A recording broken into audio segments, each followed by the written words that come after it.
Příjemné odpoledne, slunečné.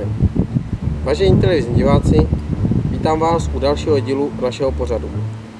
Jakož máme před prázdninama, tak se zaměříme na to, abyste se zpátky po nich vrátili na univerzitu. Plavání. Je statisticky známo, že u moře umírá nejvíc Čechů kvůli toho, že neumí plavat. Špatně střídají tempa. Důležité je střídat.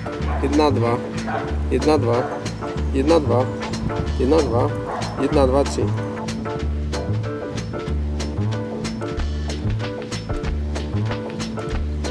Letní lásky. Co zaručeně zabere v teplých dnech, je obdarovat ženu nějakým dárečkem nebo jídlem, anebo v neposlední řadě květinou.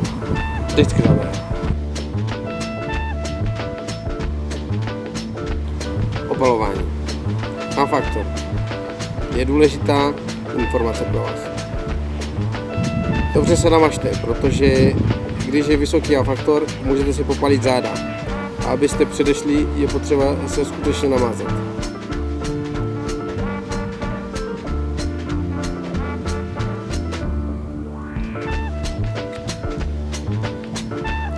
A jestli dodržíte tyhle pokyny, tak se o prázdninách uvidíme na Slezské univerzitě.